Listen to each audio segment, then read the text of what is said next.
welcome to the Learning has Changed list, the web series where I get to tackle all of the things that I would like to learn how to change in education with a community of reflective practice vloggers in order to create an engine for authentic learning. Today I'd like to put two vloggers in conversation with each other. Lee Graham and Scott Hayes, who had some really great things to say about learning paths and making learning visual or visible.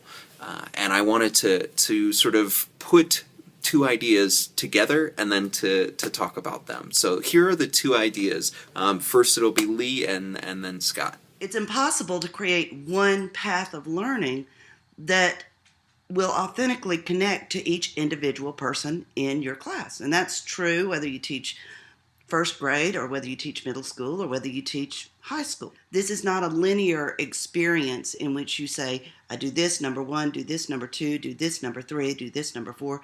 This is a multidimensional learning experience, and it's up to us to actually be active and to use the proper tools so that we can organize those materials that are most important to us and that can facilitate our own context and our own situation in life and our own prior knowledge. I think we can also help them recognize the learning process if we share our own moments of learning.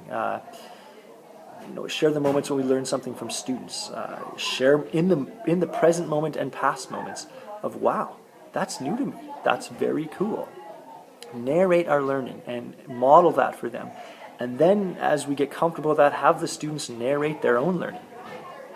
When they discover something new, when another student says something that, and the light goes on for them, then they can recognize that, both, of course, in themselves, but also give the person who helped them make that connection, give them the recognition that they deserve.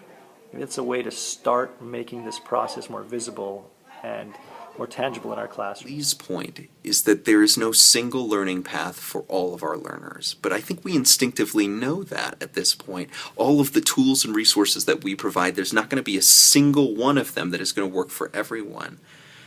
And that's why it's so important that we actually know the learners that are in our charge, that we have had conversations with them, that we have brought them into a community so that we can actually determine what is going to work well. It is about them taking responsibility, and as learners we take responsibility. But it is also about knowing the people in your community and knowing who they are and what it is that they will need.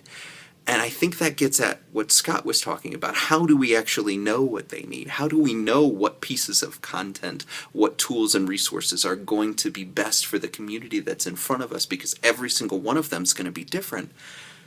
The only way that we know that is by making the learning visible and actually recognizing when learning has happened. Because when we're going down that path, knowing what you need next is so important. Knowing what an individual learner needs next. And so that visible learning is a way for us to know. It's a way for us to have that conversation and say, you learned this really well. What was it about that piece of learning? What was it about, you were talking about allegory, Scott. What was it about the way that we were talking about allegory that allowed you to get it and to connect it to this other story that we read a half a year ago? That element of visualizing and sort of making the learning visible is so important to this individualized learning path. Because I think at that point we're not talking about everyone is on their own path and everyone is separated by worlds away. What we're talking about is these intersecting paths. And those intersections are those times that we make the learning visible.